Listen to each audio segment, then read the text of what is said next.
Cześć, witajcie w czwartym już odcinku Poli Show. Tym razem dość wyjątkowa sytuacja, bo to my przyjechaliśmy do naszego gościa, do bardzo wyjątkowego miejsca, czyli do siedziby CD Projekt Red. I co? Zaraz sobie wejdziemy do środka i być może pozwolą nam coś nakręcić, więc trzymajcie kciuki. Idziemy.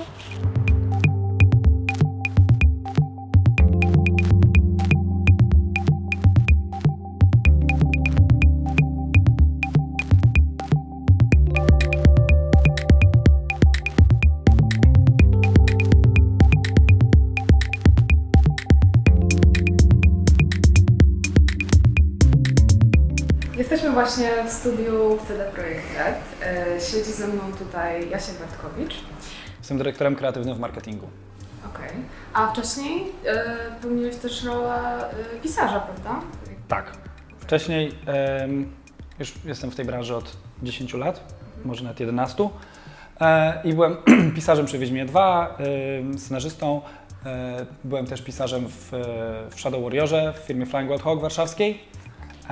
I tak naprawdę większość czasu spędziłem jako scenarzysta, ale przy Wiedźminie 3 i Cyberpunku teraz jestem dyrektorem kreatywnym w marketingu i też trudnię się pisaniem scenariuszy, głównie, ale dotyczących materiałów promocyjnych, trailerów, filmów animowanych, czasem scenariuszy do ilustracji promocyjnych, tego typu rzeczy. To powiedz mi, jakie jest największe wyzwanie w Twojej pracy?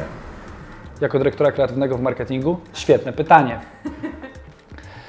Największym wyzwaniem jest to, że przestrzeń reklamowa, przestrzeń taka, w której chcesz opowiedzieć o swojej grze, nie przy okazji 50-minutowego dema, tylko przy okazji reklamy, filmiku animowanego, jest bardzo krótka, musi być zwięzła, wewnętrznie spójna, a opowiadasz o produkcie, który ma być, no niektórzy ludzie biorą urlopy, żeby w niego grać, więc jest na tyle duży i skomplikowany. Jest przyszłość, są wszczepy w ciałach, latające samochody, no fajnie, rozumiem, przyszłość. Są jacyś najemnicy, jacyś gangsterzy, ale o co w tym wszystkim chodzi?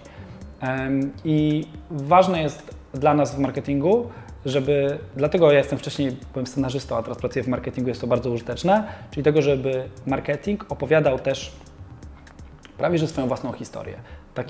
Taki mit dotyczący gry. Co mam na myśli? Na przykład w Wiedźminie 3 mieliśmy ten problem, że Wiedźmin chcieliśmy zrobić ogromną grę na międzynarodowe rynki, ale ludzie nie wiedzą, kto to jest Geralt z Rivii. W sensie nie ta publika, na którą chcieliśmy się otworzyć. Nie wiedzą, kim jest Ciri i dlaczego groźba Nilfgaardu jest w jakiś sposób fascynująca.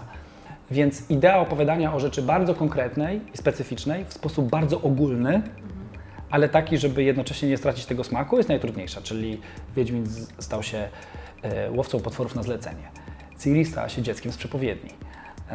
I nagle masz tak, chyba znam ten mit. Wiesz, chyba znam ten mit zimnego profesjonalisty oraz zadania, które tym razem nie jest po prostu zadaniem. Czyli jest też osobą. Narrację, która nawiązuje do jakichś kodów kulturowych. Tak, dokładnie tak. Uniwersalnie. Dokładnie tak. I dlatego w Cyberpunku również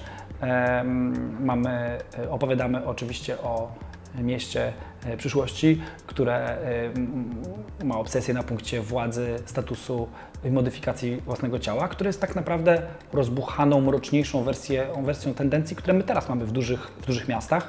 Ktokolwiek, kto przyjeżdża z małego miasta, głównie narzeka na te elementy, czy właśnie jeśli chodzi o duże. Jakaś taka prywatna historia, bardziej intymna w tym wszystkim? Oczywiście, że tak. Tylko przy opowiadaniu tak dużej historii, przy opowiadaniu tak dużej gry, najlepiej się opowiada przez jakąś wielką podróż bohatera. Okej, czyli teraz tak naprawdę cała ta sprawa z E3 była po Twojej stronie. Zajmowałem się naszą prezentacją na E3, przede wszystkim tą prezentacją na stage'u Microsoftowym, czyli filmem animowanym, prezentacją Keanu Reevesa i właściwie głównie tym show. Wszyscy są starstruck. Tak. Okej, ale to w sumie jeszcze zanim przejdziemy do tegorocznego E3, to jeszcze chciałam się cofnąć o rok, bo rok temu ten trailer cyberpunkowy to też był po Twojej stronie, prawda? To jest tak oczywiście, że to jest po stronie wielu osób, ale gdy pracujemy nad takim asetem, zwłaszcza ile to było, raz, 2 lata przed premierą gry, no to potrzebne jest oczywiście duże zaangażowanie całego developmentu, ale od strony marketingowej ustawiamy pewien koncept trailera, w sensie to był pierwszy trailer, który pokazywaliśmy od nie wiem iluletniej przerwie, ale wydaje mi się, że po 5-letniej przerwie, tak? Więc bardzo ważne dla nas było, co mówimy pierwszego, jaki to jest scenariusz, jaki rodzaj feelingu, więc złożenie tego trailera pod kątem takiego pierwszego konceptu odbywało się po stronie wideoedytora naszego Jacka Krogulskiego tutaj w CD Projekcie i mojej, to było wymyślenie całej koncepcji, a potem praca już z developmentem po to, żeby dostarczyć to wszystko no, tak spektakularnie, jak się udało. A czym się kierowałeś właśnie wymyślając tę koncepcję właśnie na tamten trailer jeszcze? No bo właśnie to było bardzo duże wyzwanie, tak, żeby opowiedzieć coś po tylu latach. Przede wszystkim zależało nam na tym, żeby pokazać coś szeroko. To znaczy, żeby pokazać grę przekrojowo, przez różne jej warstwy i elementy, bo pierwszy trailer, taki teaser, trailer announcement z 2013 chyba, to była jedna scenka, która pokazywała ten klimat na jednej ulicy, z jednym jakimś fetyszem jakiegoś wszczepu, a zależało nam teraz, żeby pokazać, że to jest duża gra w dużym świecie, który ma dużo różnych odcieni. No i przyświecało nam to, żeby jakby przenieść widza do tego świata bez pokazywania, że on jest już tak dziwny, że go nie rozumiesz. To znaczy, żeby pokazać, że to jest miasto, które rządzi się tymi samymi regułami, co każda metropolia. Właśnie ma najróżniejsze grupy społeczne, najróżniejsze konflikty, ale ma też pewnego rodzaju codzienność.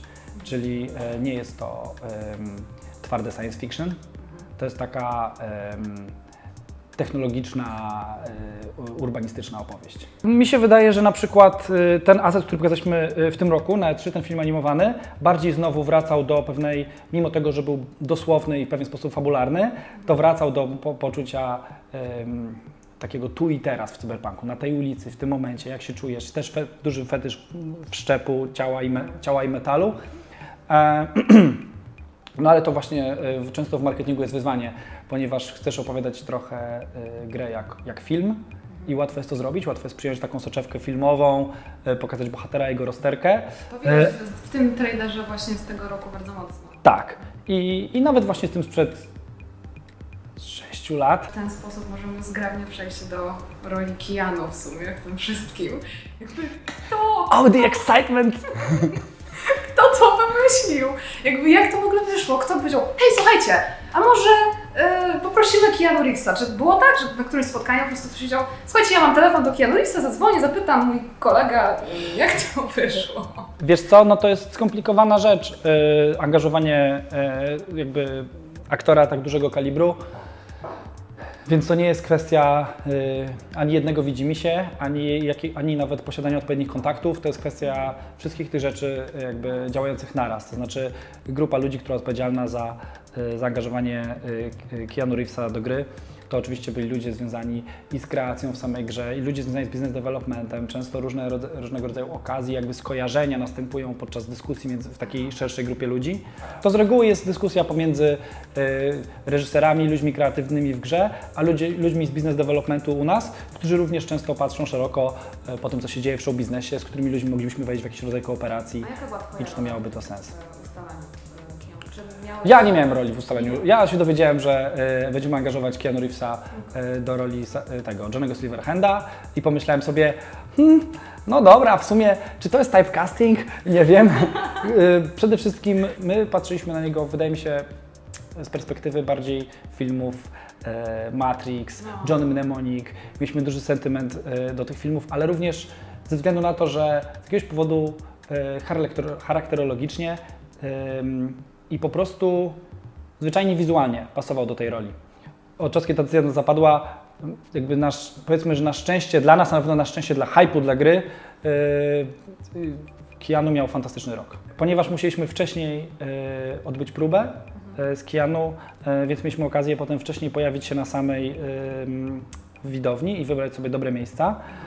Więc obok mnie siedział Fred z Goodbye Kansas, firmy, która robiła z nami ten trailer CGI, więc obaj byliśmy super podekscytowani i nie spodziewaliśmy się, że będzie taka euforyczna aż reakcja. Wszyscy ludzie wstali i wtedy naprawdę poczułem, bo przyznam się szczerze, aż tak bardzo nie śledziłem tego, jak dobrze jak wspaniale w ciągu ostatniego roku toczyła się kariera Keanu Reevesa oraz to w ogóle jaki jest jego jakby ubezwładniająco pozytywny odbiór Tak, wśród dokładnie. wszystkich ludzi.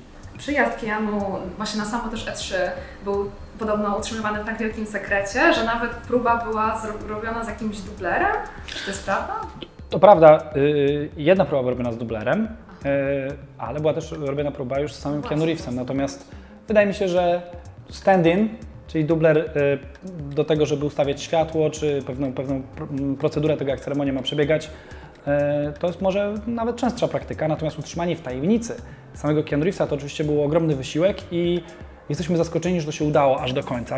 Ale to jakie środki ostrożności zastosowaliście konkretnie, żeby Keanu przemycić? Był codename, Keanu nazywał się Mr. Fusion i we wszystkich materiałach Keanu był jako Mr. Fusion i wszyscy tak o nim mówili, więc nie można było nigdzie mówić jego imienia i nazwiska, żeby nie było usłyszane, czy to w komunikacji mailowej, czy już nawet na samym...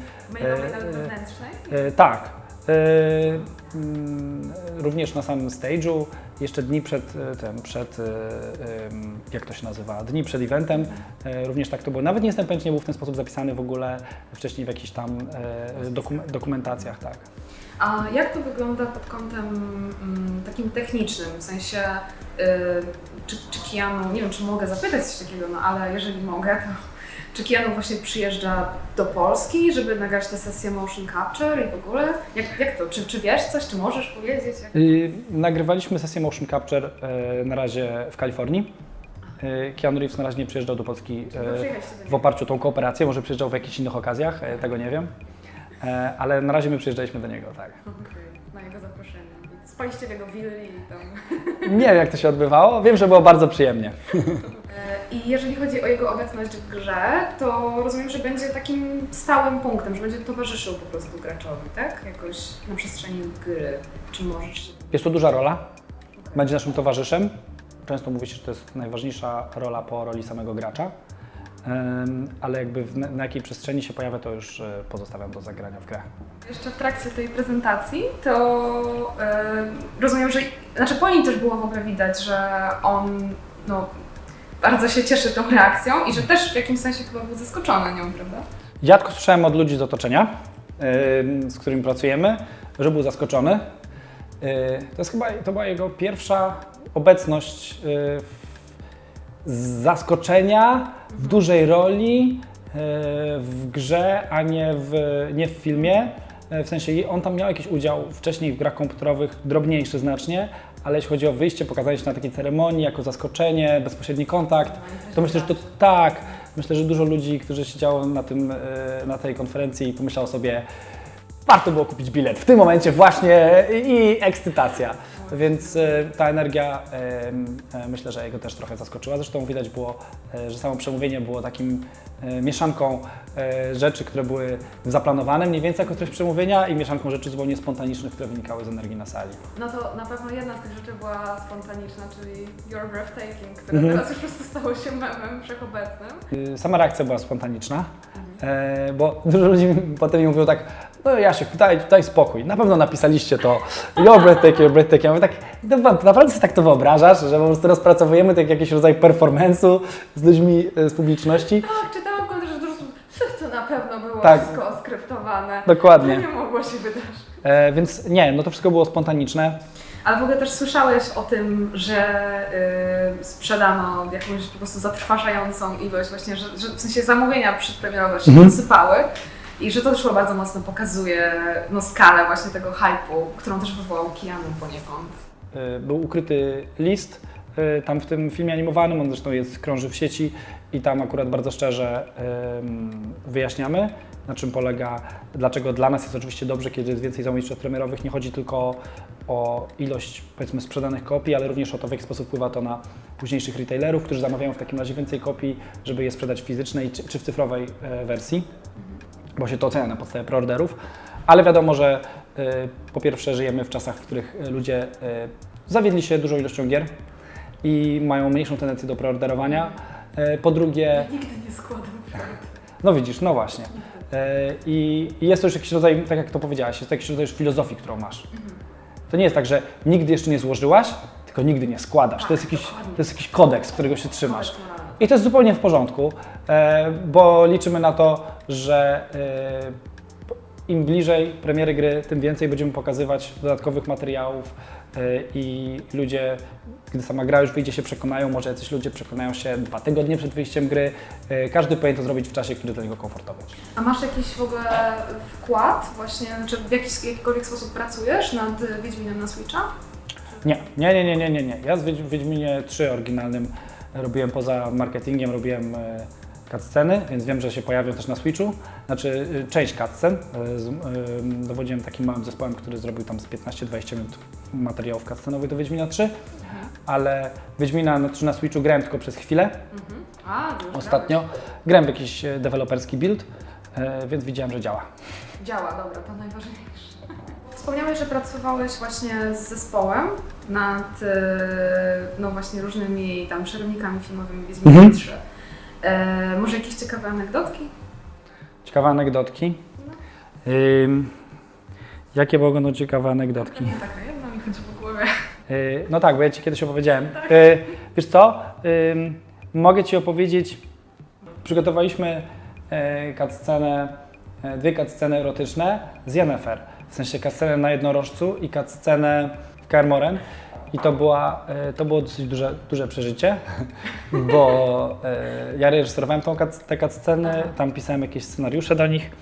Moi koledzy z zespołu tam robili do nich storyboardy i tam ustawiali, jak to ma wyglądać.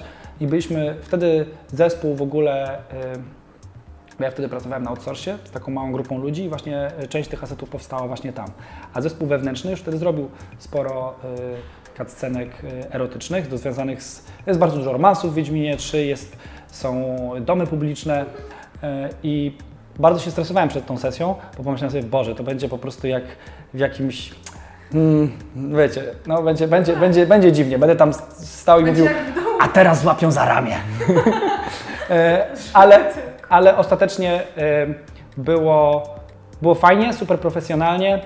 Ja miałem wrażenie, jakbym reżyserował bardziej bitwę kosmiczną niż jakąś erotyczną scenę, w sensie tylko patrzyłem na to, gdzie są ramiona, gdzie jest wszystko, czy to będzie dobrze w kamerze wyglądało. Choreograficzny układ ciała. Tak, ludzie są ubrani w sumie od stóp do głów w te stroje mock-upowe. Prawda? Tak, ale na przykład zwrócili mi uwagę aktorzy, że jeżeli grali sceny takie bardziej zabawne, erotyczne, to mówią, to jest wielki komfort w graniu tego rodzaju scen, bo to jest na tyle wygłupowe, że się niczym nie przejmujesz. Ale jak grasz scenę erotyczną z miłością swojego życia i ty mi, Jasiek, mówisz, a teraz patrz mu w oczy.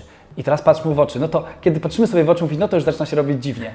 Ale to są właśnie te drobne rzeczy, które potem sprawiają, że oglądasz tę scenę i masz poczucie właśnie, że to jest delikatnie erotyczne, ale jest jakieś napięcie, jest jakaś historia między tymi ludźmi, a gdybyśmy po prostu nagrali atletyczny seks w różnych pozycjach, to miałbyś tak, właściwie po co ja to oglądam i dlaczego w grze komputerowej teraz siedzę przez 3 minuty patrząc na coś takiego. Więc wydaje mi się, że wysiłek był sensownie włożony. No dobra, bo mamy Keanu, ale czy może jeszcze jakieś... Wydaje mi się, że minęło 6 lat developmentu, no i mamy Keanu. Ale czy wiadomo coś jeszcze w ogóle? Mamy Keanu, ale czy jeszcze jakieś inne asy w rękawie może macie i o których nie możesz? No jeżeli mamy asy w rękawie, to nie mogę o nich powiedzieć. Ale czy możesz powiedzieć, czy macie? O, może tak. Czy mamy asy w rękawie? Jeszcze jakieś. Co to znaczy? Ty, No wiesz, rzeczy, które będą takie... Jak... Ja mam nadzieję, że mamy dużo takich rzeczy, ale związanych z wszystkimi aspektami tej gry. No teraz w sumie był taki moment, że posypało się dużo tych previewsów, tam dziennikarze oceniali zagraniczni i... Chodzi Ci o reviewsy w sensie ludzi, którzy obejrzeli demo, no? Dokładnie. I ogólnie chyba odzew jest pozytywny, prawda? No ale jednocześnie trafiłam na przykład na... Bardzo się podoba, jak setupujesz to. Ogólnie chyba odzew jest pozytywny. Tak, jest w miażdżącej większości pozytywny, ale... Nie, no bo tylko jest taka jedna, zresztą bardzo też krytykowana tekst, krytykowany tekst, Rock Paper Shotgun bodajże, napisał z takim też mega, wiesz, clickbaitowym tytułem, że Cyberpunk has weak gunplay i coś tam, nie? I że jeszcze o rasizm jeszcze dodatkowo, to już w ogóle jest od czapy, oskarżyli. Z czego wynikał taki odbiór tego dziennikarza? Jak to jest jeszcze dla Was też, wiesz, od strony twórców, to na pewno jest ciężkie, no. Na pewno wszyscy ślęczą, czytają te zapowiedzi. No to jest na pewno duże, jeżeli tak duży portal pisze taki tekścior, to jest ciężkie. Nie wiem. Po pierwsze, na pewno trudno się czyta słowa krytyki, to jest A. Po drugie, trzeba mieć grubą skórę i właśnie umieć je przeczytać, bo to jest dobrze, że ludzie różni mają różne punkty widzenia i niektórzy ludzie są nawet specjalnie uczuleni na pewne aspekty gry. Czasami przez to, że pokazuje się nawet w takim demie fragment gry wyjęty z kontekstu, można dalej pociągnąć pewne interpretacje. To jest świetna sytuacja, że dostajemy też negatywny feedback, bo można sobie na niego trzeźwo spojrzeć rozgrywką? i się odnieść. To jest też... Chodzi tu o weak gunplay. Tak. To jest dość... Każdemu się podoba coś innego. To zależy. Zwłaszcza, że teraz osobny zespół pracuje nad walką, bo czytałam, że to też jest nowa sytuacja. Ale pytasz, czy mi się podoba gunplay, czy No.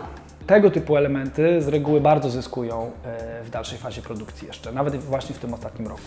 Nie mogę się doczekać, aż się sama przekonam, co się stanie już niedługo, bo 16 kwietnia. Tak jest.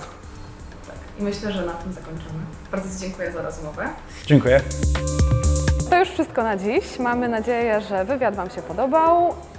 Mam też dla Was na sam koniec pytanie w skali od 1 do 10. Jak bardzo chcielibyście romansować Keanu Reevesa w Cyberpunku?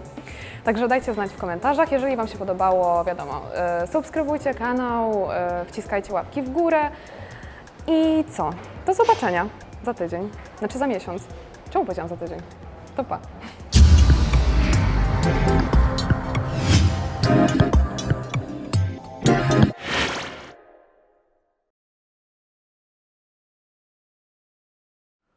To Tatiana, zrzucaj teraz bomby, ceny akcji.